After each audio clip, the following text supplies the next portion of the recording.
Chaque personne a son propre rapport au temps. Entre organisation millimétrée et procrastination, il est facile de tomber dans un écueil, de trop en faire ou de s'oublier. Les RH choisissent souvent leur métier parce qu'elles aiment aider, elles aiment accompagner les autres, mais personne ne peut tout faire et il faut parfois devoir assumer de faire des choix plus ou moins douloureux.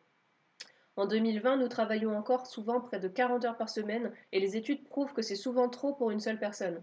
Malgré l'aide du digital et l'automatisation de plus en plus de tâches qui permettent de dégager du temps, il reste tout de même souvent cette volonté d'en faire toujours plus pour prouver sa valeur et montrer qu'on a sa place au sein de l'entreprise. Mais cela mérite d'être redit, le nombre d'heures effectuées n'est pas corrélé avec l'efficacité de la personne. Alors aujourd'hui, je voulais vous partager 3 astuces pour reprendre le contrôle de votre temps et vous permettre de déculpabiliser par rapport à celui-ci. Alors en premier, ce serait d'assumer de devoir faire des choix. On ne peut pas tout faire et on peut encore moins tout faire en même temps. Donc apprendre à déléguer, à repousser certaines tâches ou même à en supprimer, c'est essentiel pour se préserver.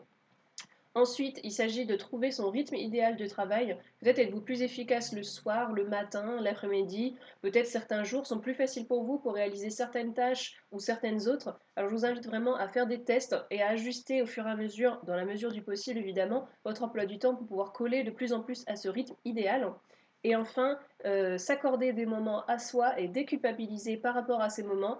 Rien ne sert de s'acharner, vous l'avez probablement vu, quand on s'acharne sur un travail, on arrive juste à perdre du temps. Donc faites une pause, passez à autre chose, passez peut-être à un autre sujet et revenez sur celui-là plus tard et vous verrez que ça vous permettra d'avoir les idées claires et de s'y remettre sereinement. Et donc il ne faut pas hésiter à prendre des pauses et à ne pas se culpabiliser par rapport à ces pauses-là. C'est essentiel pour pouvoir être efficace. J'espère que ça vous a plu et puis j'espère que ça vous permettra de déculpabiliser un peu par rapport à ce rapport au temps. Et moi, je vous dis à la prochaine fois pour un prochain sujet dans une nouvelle vidéo.